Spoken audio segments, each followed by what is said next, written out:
Olá pessoal, tudo bem? Sejam bem-vindos ao Atualizando. Eu sou o Rômulo Dias e hoje a gente vai trabalhar um tema que vem dando o que falar desde meados do ano passado, desde meados do ano de 2016.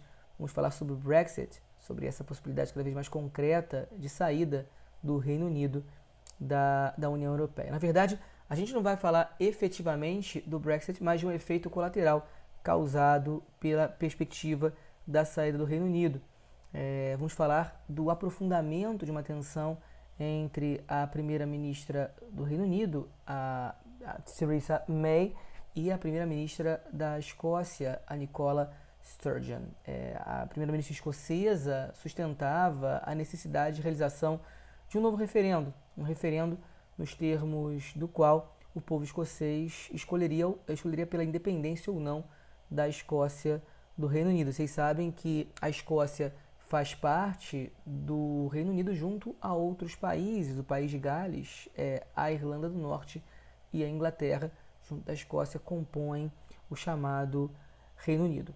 E o projeto da Nicola Sturgeon foi aprovado recentemente, foi aprovado na última terça-feira, no dia 28 de março. Ou seja, o parlamento escocês entende que um referendo deve ser convocado para decidir o futuro da Escócia nos próximos anos, muito provavelmente ao final de 2018 ou ao longo do ano de 2019. Isso era tudo o que a Theresa May não queria. Obviamente, a vitória da Nicola Sturgeon no parlamento escocês traz como consequência o aprofundamento das tensões entre a Nicola Sturgeon e a primeira-ministra do Reino Unido. Os escoceses, na ocasião do referendo de 2016, queriam permanecer na União Europeia, por mais que na votação geral, no cômputo geral, 50%,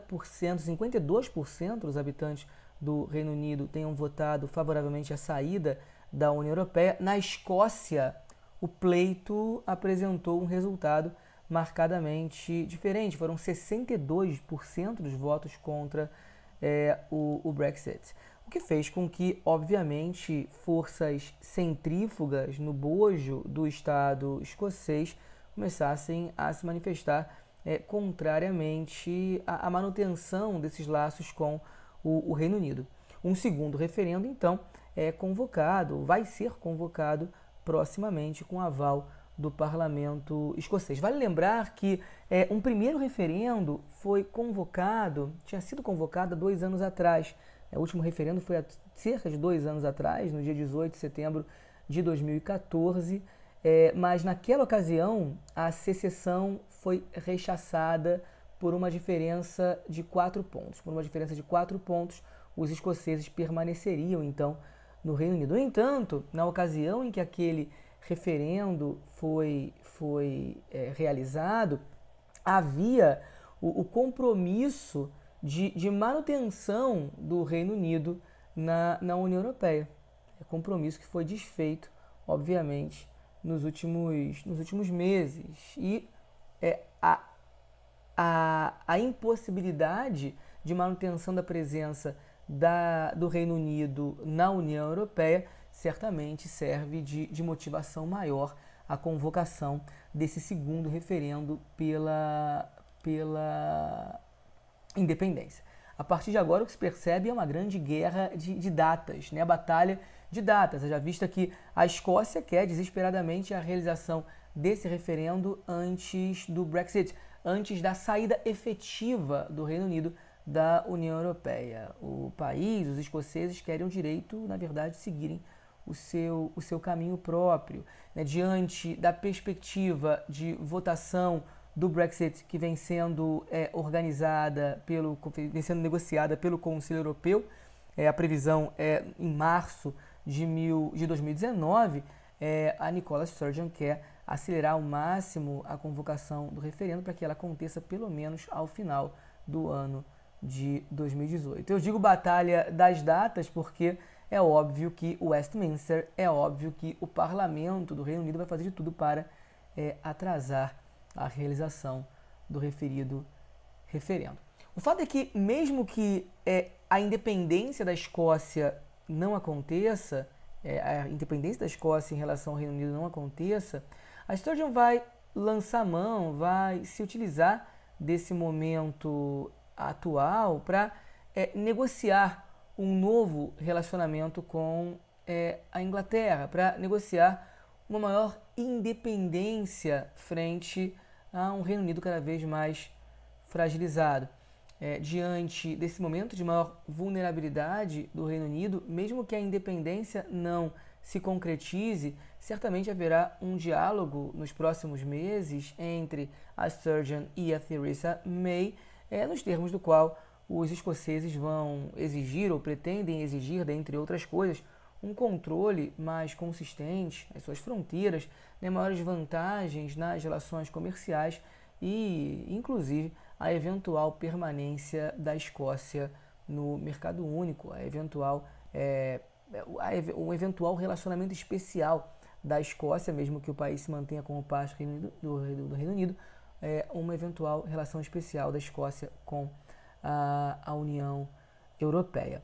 Bom, como eu falei, o Brexit foi o Brexit foi vitorioso no referendo de 2016. No entanto, ainda existem uma série de pré-requisitos que precisam ser preenchidos para efetivar a saída do Reino Unido da União Europeia. Vocês lembram que no dia 23 de junho houve o famoso referendo em que a população do Reino Unido como um todo votou pela saída da União Europeia. Na verdade, cerca de 52% dos cidadãos, 51,9%, votaram pela saída. E a partir de agora, existe todo um trâmite complicado para que essa saída realmente aconteça. O fato é que o Reino Unido vive um momento vulnerável, vive um momento de instabilidade, uma verdadeira dança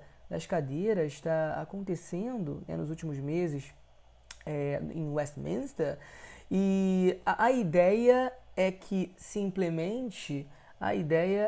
leve a cabo o artigo 50 do Tratado de Lisboa. O Tratado de Lisboa foi assinado no ano de 2007, ele entrou em vigor desde o dia 1º de dezembro de 2009, e o seu artigo 50 versa exatamente a negociação de saída do Estado-membro. Ele fala dos critérios de negociação de saída do Estado-membro. Ele prevê um prazo mínimo de 2 anos para que a saída seja efetivada. Um prazo mínimo de 2 anos para consumar de fato o divórcio entre o país que manifesta o seu desejo de saída e a União Europeia. Bom, depois do referendo, o Conselho Europeu é notificado. Depois do referendo, no caso do Reino Unido, o Conselho Europeu foi notificado e cabe ao Conselho Europeu, cabe ao presidente do Conselho Europeu, que no caso agora é o Donald Tusk, orientar os pormenores dessa saída. O Conselho Europeu vai celebrar um eventual acordo que realize, que concretize a saída do Reino Unido. Mas o processo é conturbado, é complicado, precisa da aprovação do Parlamento Europeu e é muito pouco provável, na verdade, que o Reino Unido saia 2 anos após o resultado do referendo. É muito pouco provável que o Reino Unido saia da União Europeia em março de 2019, como se prevê, como essa é a hipótese, ao menos, com a qual se está trabalhando. Esse é o trâmite, esse pequeno infográfico mostra mais ou menos o que deve acontecer. Então, o artigo 50 do Tratado de Lisboa, que de fato entra em vigor em 1º de dezembro de 2009, fala sobre como uma nação, como um país, pode sair da União Europeia. O protagonismo é do Conselho Europeu, que vai negociar um acordo de saída. Se esse acordo for aprovado, esse acordo é negociado num período de no mínimo 2 anos, então é necessário no mínimo 2 anos para consumar esse divórcio, como eu mencionei. Se esse acordo é aprovado pelo Parlamento Europeu e entra em vigor, de fato, o Reino Unido vai sair da União Europeia no prazo previsto. No entanto, caso esse acordo não seja aprovado, o Reino Unido pode optar por uma saída automática, o que certamente vai trazer alguns contratempos, vai dificultar ainda mais o relacionamento do Reino Unido com a União Europeia, ou pode-se decidir, o Conselho Europeu pode decidir uma extensão